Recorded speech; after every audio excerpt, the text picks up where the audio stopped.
Starting us off at number 10, we have the sounds of Saturn. Ever since Earth's Voyager flew by, researchers have noted the cosmic storms that take place on Jupiter. There is proof of lightning and other storm-like qualities that can be heard through the crackling picked up by NASA's Cassini spacecraft. In December of 2016, as Cassini crossed Saturn's rings, it picked up all these cool and wicked sounding cosmic storm sounds. This is a case where we know exactly where this sound and signal were coming from, but to hear a cosmic storm or have a bit of evidence to what it even sounds like on Saturn, that's pretty cool. Probably wicked scary down there, but still cool nonetheless. In our number 9 spot today, we have the bird. This story comes from someone who saw something weird, and it wasn't out of the corner of their eye or anything like that. They saw it right in front of them as they were directly looking at it, and as of now, there doesn't really seem to be any sort of concrete explanation as to how this could have happened. They wrote, quote, "I was standing outside work having a smoke. I was looking at the bike rack and thinking about how silly it was they just placed one there and didn't bolt it down or anything. Then a bird footprint showed up. Just one footprint, like a ghost bird put just one foot down in the middle of the otherwise undisturbed snow. It happened right in front of me. I was looking exactly where it happened when it happened. Very weird. Most likely the snow just happened to collapse in that shape, but still, it was strange. Maybe the snow just collapsed, maybe it was a ghost bird, or maybe it has more to do with another universe colliding with ours. Whatever the answer really is, this story kind of gives me the chills. Maybe the birds aren't the bourgeoisie and they can just jump timelines, and that's why they're so suspicious. In our number 8 spot today, we have the ice cream stain. This is a strange story that someone posted online about a weird glitch in the Matrix type thing that happened to them, and it just might be an example of someone who jumped realities. They wrote, quote, "I spilled chocolate ice cream on my leg. I wiped it off, and there was still a pale brown stain in the shape of the ice cream splotch. I told my mother, who said it was a birthmark. I will swear under oath that never before that moment did I have a birthmark there." Does anyone else have any weird stories like this?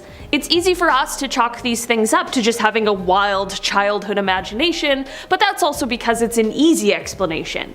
Maybe it's time we start asking ourselves the harder, more interesting questions. I feel like someone would remember having a birthmark, right? In our number 7 spot today, we have the randomness. Okay, when looking for signs or signals from other universes, sometimes we have to look in the most peculiar places, and that includes some of the strange things that happen in our reality. Bizarre, seemingly random things happen here all the time, and maybe it's because we live in a weird world, or maybe it's a sign that since the idea of parallel universes means that there's a universe where basically every random thing you can think of is a reality, we just live in a universe where some of those random things are bound to happen. Like, who would have guessed that Napoleon would almost be taken out by a bunch of bunnies? Or like how people can survive the seemingly impossible, like a fall out of an airplane at over 30,000 feet without a parachute. You know, just things you hear that you can't believe. I'm sure many of you watching this have seen a video on this channel at some point that had someone say something that made you go, really? And that's what I'm talking about. Maybe this isn't the best evidence of parallel universes, but hey, everything counts. In our number 6 spot today, we have the conversation. This is a story that comes from someone who seems to have a sort of unusual talent, we'll call it. Maybe they're just super smart, maybe they can see the future, or maybe something else is going on here. They start by explaining that they have dreams about people or places they've never seen before, and then without fail, a few months later, they'll be with the people or in the place that they had dreamt about. They also have this ability to sing a random song while another one is playing on the radio, and then somehow, like magic, the next song that plays is the one they were just singing.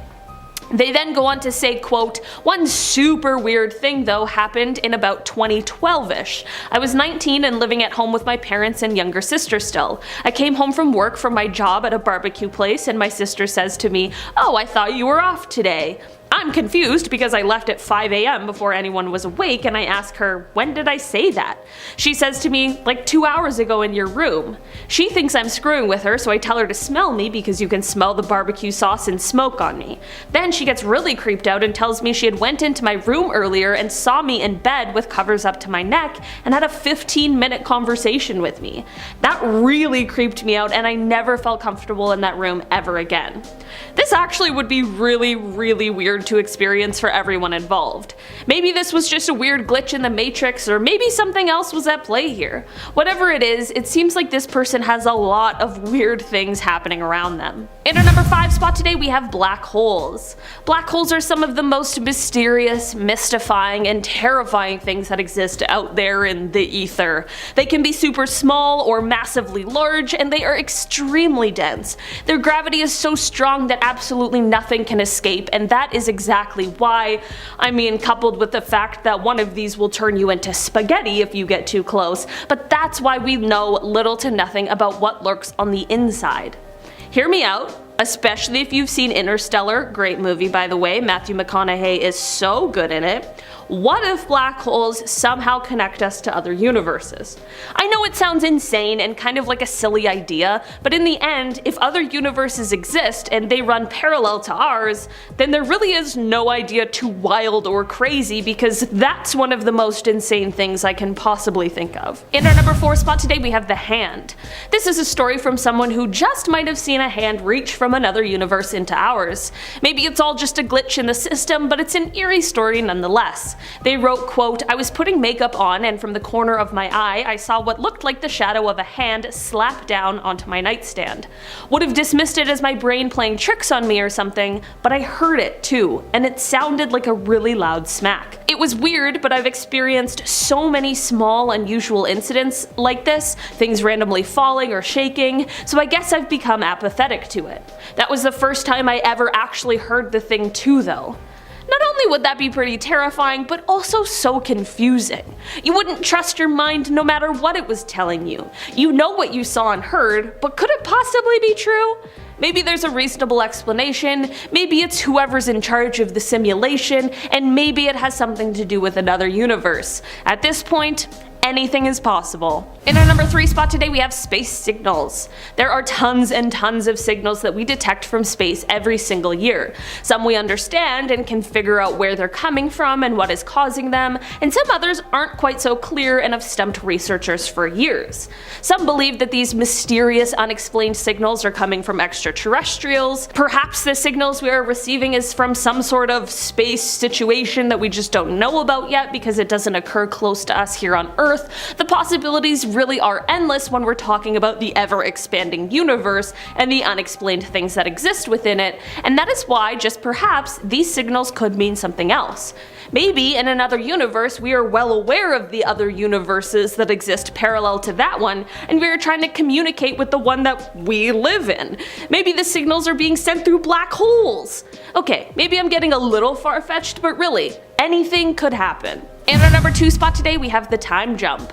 This is a story about a location that has some weird sort of time jump. At first, everyone thought the person experiencing it was playing some kind of a prank, until others experienced it for themselves as well. They wrote, quote, "Had a friend who was convinced something was wrong with the area between the nearby town and his home. Or maybe it was his car. He claimed that many times he'd leave work and somehow be home 5 minutes later when it was a 15 to 20 minute drive. It was crazy. He wasn't the only one who experienced it either. Happened to a few friends that rode with him. Definitely weird stuff." I mean, listen, I hate commuting, so I wouldn't be upset by this sort of a glitch, but I would definitely be confused. I'm glad other people got to experience the weirdness of the situation too. I wonder if it had something to do with just his car and the area, because you think other people who drove the same roads would notice the same thing too, right? In our number 1 spot today, we have the Mandela effect. The Mandela effect began being widely recognized when people began to swear that they could remember Nelson Mandela passing away in the 1980s. This is of course weird since he actually passed away in 2013. That's a huge time discrepancy, so people were very confused. This of course is how it got the name the Mandela effect, and basically there are 2 main ideas behind this theory. One is that whoever is responsible for the simulation we live in has gone back and changed some things, and the other theory applies to us in our video today, And it's the idea that in a parallel universe, the things we remember happened, but then somehow we jumped into this timeline in which things happened similarly but slightly differently. Other really famous cases of the Mandela effect are the Bernstein Bears, where some people swear it used to be spelled with the ending being STEIN, while all copies now are spelled with STAIN. Or the popular peanut brand called Jif, there are people who swear it used to be called Jiffy. The list just goes on. There are tons and tons of examples of the Mandela effect, and I think most people can relate to at least one, so maybe this really is signifying something bigger going on here. Starting off in our number 10 spot, we have interception.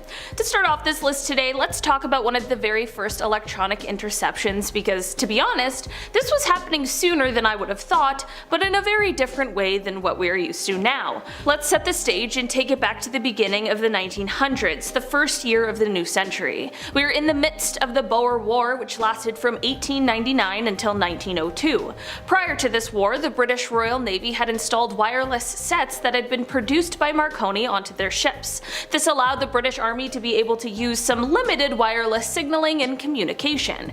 During the war, however, nearing the end, things took a bit of a turn. While the British had captured and were holding cities and towns, there were still many dispersed Boer commandos who were out there and were taking to different tactics. They began a guerrilla war, and part of that was by intercepting telegraph messages. Not only did they intercept important messages, but they were even able to capture some of the sets to be able to use them themselves. At number 9, we have Sounds of Jupiter. Over the span of its 20 years mission in space, NASA's Cassini spacecraft made a quick pit stop near Jupiter to get a gravitational boost. During its pit stop, the craft actually picked up some radio waves from Jupiter too. And basically what I mean is that they were able to hear what it sounds like on Jupiter. It is very alien-like and different. Along with that, the sound of a Jupiter bow shock was picked up too. The bow shock is the sound that occurs when the sun emits a steady stream of solar wind which is repelled by a string magnetic force. When the two meet, they are converted into thermal energy and make this bow shock reaction. So even though just like our number 10 spot we know where it's coming from, it still makes it quite a little bit scary. Coming in at number 8, we have a mysterious Puerto Rico signal. Back in 2003, researchers from SETI, the Search for Extraterrestrial Intelligence, operated a gigantic telescope in Puerto Rico to examine 200 sections of the sky and re-examine areas where they at one point had detected unknown radio signals. During this operation, they noticed that all former radio signals that were once detected were gone. All gone except for one. Not only did this one last signal hang in there, but it had actually gotten even stronger than before. It was coming from in between the constellations of Pisces and Aries, but there's something really strange about that. That is that this is a location that is not known to have planets or stars. So where the freaking hell is this signal coming from? The signal was at a frequency that hydrogen absorbs and creates energy. One of the most basic elements on Earth is hydrogen, so some have suspected that it could be a sign of alien life, but once again, as well with most of the others on our list, who the heck knows? At number 7, we have light shifts. In the latter half of 2015, Jason Wright, an astronomer from Penn State, claimed that there were erratic and spontaneous shifts in light coming from a newly discovered star. This star is 1,280 light years away from Earth, and these light shifts were similar to the kind of shift that occurs when something passes in front of a star. Interestingly enough, scientists weren't able to connect this back to any other exoplanet, which is what led Wright to his theory that it could have been a large object or objects like satellites passing in front with the same effect. You know, it doesn't have to be satellites either. It could be Tic Tacs or pyramid-shaped UFOs too. Just saying, you know, because I'm pulling for our alien friends. Coming in at number 6, we have the WOW signal. Back in August of 1977, a radio telescope at Ohio State University detected quite this strange signal. The radio was able to pick up a pulse of radiation that seemed to have been coming from near the constellation of Sagittarius. What's funny is that this signal lasted 37 seconds long, and this signal has become known as the WOW signal. Why? Well, because they were so shocked at the timely length of the signal that there was only one word to describe it, and that was wow. The printout of the telescope was shocking because it was in a band of radio frequencies that are actually banned here on Earth. While many scientists are still skeptical that this was maybe a signal or sign of alien life, you can never rule it out.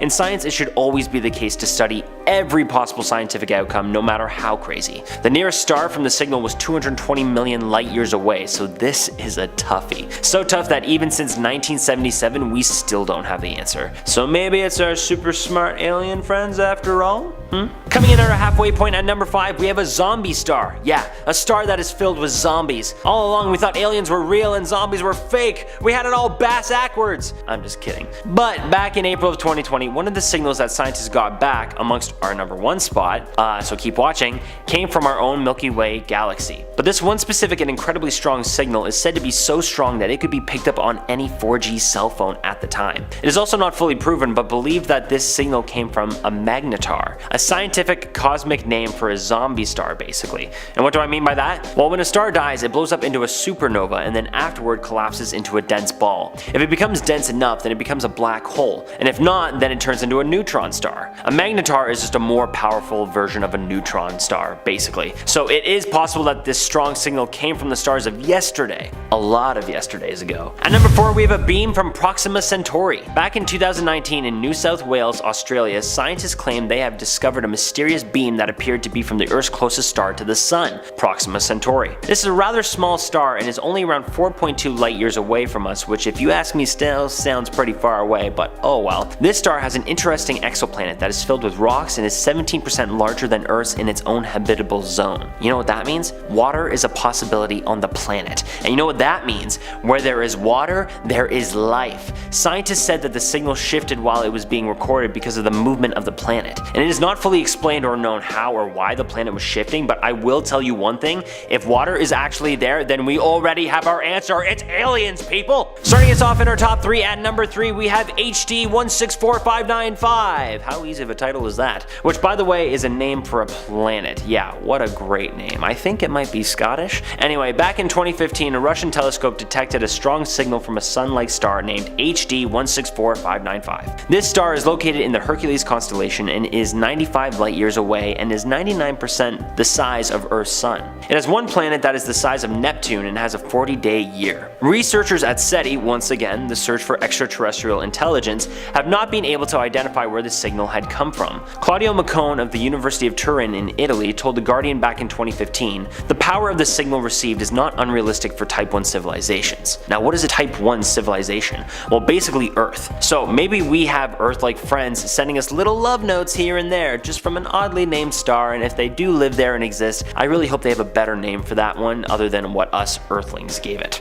Coming in at number 2 we have the repeating radio burst. Mysterious signals and sounds from space have been known to repeat all the time, but for the first time ever, researchers have noticed a pattern in a series of bursts coming from one source 500 million light years from Earth. Usually these fast radio bursts, or FRBs, are sporadic and untelling, but between September 16th, 2018 and October 30th, 2019, researchers up here in Canada recorded these bursts every 16.35 days. Over the duration of 4 days, this signal would release 2 bursts each hour and then go silent for 12 days. If they're coming in specific patterns, don't you think that means they are coming from another intelligent life source?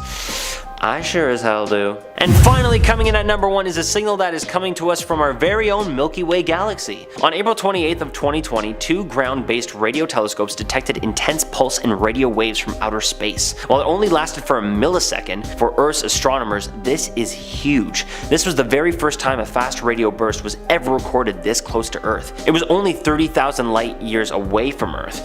Yeah, pretty close, right? I mean, the Canadian Hydro Intensity Mapping Experiment and the Survey for Transient Astronomical Radio Emissions, say that 2 times fast, or CHIME and STARE for short, had no problems whatsoever picking up this millisecond signal. What makes this really exciting is that Earth scientists are getting closer and closer to tracking down where these FRBs are coming from. And now to finally have one from our very own Milky Way galaxy, that's a mega win. Maybe we aren't just alone. Maybe we even have galactic neighbors closer than we originally thought. Starting off in our number 10 spot, we have deja vu. At some point or another, most of us have experienced deja vu, and a lot of the time these experiences can be a little creepy and a little unsettling, to say the least.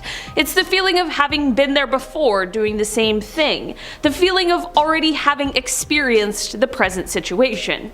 It's weird. Perhaps it's just some sort of weird human phenomena that lacks an explanation, but maybe it's a sign or a signal that somewhere, perhaps in another universe, a similar situation already happened to the other you. This deja vu story reflects that quite well, as this person tells a story of a time that their deja vu saved their life. Diztronics17 on Reddit wrote in response to a prompt asking for everyone's creepiest deja vu moment, quote, "I saw a Prius on the shoulder of the Garden State Parkway. For some reason I had a memory of a Prius all of a sudden darting into traffic. As a precaution I moved over a lane and sure enough the idiot floors it into traffic without looking right where I would have been driving. Made me think." Maybe this again is just a weird human phenomena, but maybe it's a sign of something else. Something bigger. In our number 9 spot today we have mobilization. The Russo-Japanese War is one that lasted for a little over a year, spanning from 1904 to 1905. While the war was mainly between Russia and Japan, the signal interception I want to talk about today came from a British ship. As the Russian fleet was preparing for conflict with Japan in 1904, a British ship called the HMS Diana was stationed in the Suez Canal. This canal is located in Egypt and it connects the Mediterranean Sea to the Red Sea. While stationed here, the HMS Diana ended up intercepting Russian naval wireless signals that were being sent out. These signals were apparently intended to signal for the mobilization of the fleet. In our number 8 spot today we have the BBC. So for this one we have to be on the same page for what a numbers station is. Basically they're shortwave radio stations, and the transmissions or broadcasts are usually certain numbers or other repetitive things which are believed to be aimed to address intelligence officers who are operating in foreign countries. So for this one, we're taking it back to 1983 when the BBC, yes, the British Broadcasting Corporation, received a letter from a listener they had in Andorra. This listener had written into the World Service Waveguide program to complain that during her attempt at listening, she was interrupted by a female voice that was reading out numbers in English, and she wanted to know what this interference was. While the corporation gave a regular, non-sinister answer to the confused woman, after more research was done into the case, people aren't quite convinced. Many people who know much more about these things and recognize the patterns seen in number stations are fairly certain that this interruption was a numbers station that was being broadcast on a random frequency that just happened to intercept with this woman's BBC program. In our number 7 spot today we have the Duga radar. So for this one we are talking about a huge missile defense radio structure called Duga 3. This structure is suspected of having been wildly over budget, and it was the source of many complaints after it was built. The systems were extremely powerful and broadcast in short-wave radio bands. They would appear without warning and sounded like a sharp, repetitive tapping noise, and they would disrupt things like legitimate broadcasts, amateur radio, commercial aviation communications, and utility transmissions, which all led to there being international complaints, and at the time, people didn't know what it was. This led people to think that this signal was actually being used for things such as Soviet mind control or weather control experiments. In our number 6 spot today we have World War I. For this one we are taking it back to the First World War and discussing something that really changed the way we use wireless communications. Basically, during the First World War, British forces were able to intercept German radio communications. With this newfound ability, they were able to learn about the plans that German forces had and used this to their advantage. Of course, later when this was found out, no one wanted a similar thing to happen to them, but the technology was so valuable they couldn't just give up on it. This is said to be what led to the use of cryptography, which was intended to conceal the messages being sent out, and thus cryptoanalysis, which originated to get around this new extra layer of protection, was born. In our number 5 spot today we have Cobra Mist. This is the code name that was used to describe the experimental over-the-horizon radar that ended up being stationed at Orfordness, England. It was originally supposed to be stationed in Turkey, where it could cover most of the European Soviet airspace, but Turkey had some objections and weren't all that pleased with the idea. This led to the site being moved to the UK, where it offers a view of most of Eastern Europe. The system was built through the 1960s and into the 1970s, so you think it would have been this amazing success, but things went more than a little awry when it was first turned on.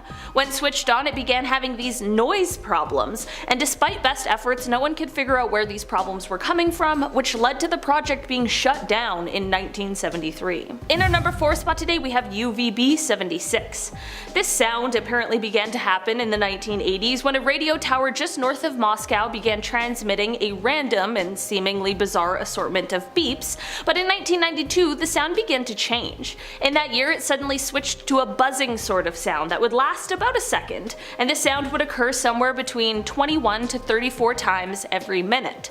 This strange routine would be interrupted once every few weeks by a male voice which would then be reciting a string of numbers and words, mostly Russian sounding names like Anna and Nikolai. The buzzing wasn't necessarily always exactly the same, as the tone would switch and there would be different intervals between the buzzes, but one thing that was always consistent is that every hour on the hour, the station would have 2 quick consecutive buzzes.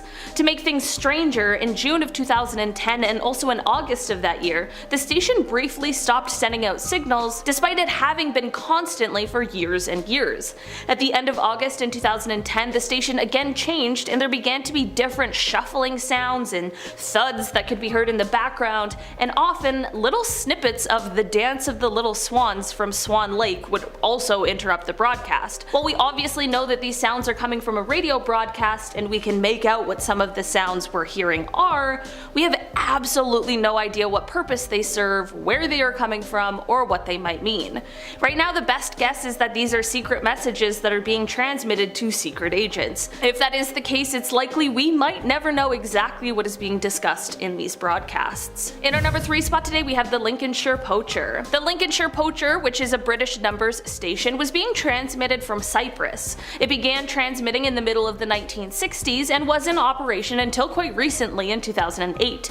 This station is believed to have been operated by the British Secret Intelligence Service, and the reason behind its name is because it is said that the station commonly used bars from the English folk song of the same name. There would often be a female voice heard reciting a group of 5 numbers, with the final number in the group being read in a higher pitched voice. It is believed that the station was meant to be communicating with undercover agents operating in the Middle East.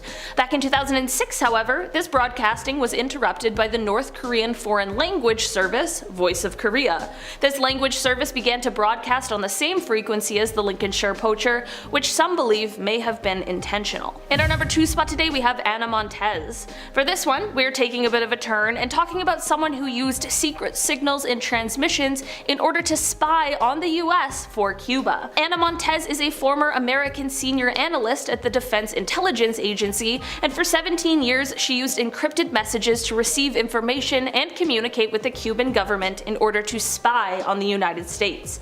In the charging documents, American federal prosecutors said, quote, "Montez communicated with the Cuban intelligence service through encrypted messages and received her instructions through shortwave encrypted transmissions from Cuba. In addition, Montez communicated by coded numeric pager messages with the Cuban intelligence service by public telephones located in the District of Columbia and Maryland. The codes included 'I received message' or 'danger'." Anna was arrested by the FBI at her office on September 21st, 2001, and part of the reason why is because she apparently had classified information on the US military's pending invasion of Afghanistan, and people were worried that she might go on to further reveal this information. While Anna pleaded guilty to her crimes, which could have carried a death sentence, she received 25 years and her tentative release date is January 8th, 2023. In our number 1 spot today we have Attention. This is a number station that ended up being the first to be officially and publicly accused of transmitting messages to spies. This station was the center of an espionage trial, and US prosecutors claimed that the station was sending numbered codes for the accused to write down using Sony handheld shortwave receivers and then decode using a computer program. This gave them their next instructions that were to be followed in their spying plans. During this trial, the FBI testified that they had entered one of the spies' apartments and copied the decryption code that was used for the messages sent from the station. Using this code, they were able to unveil the secret messages being sent out, which they read in court.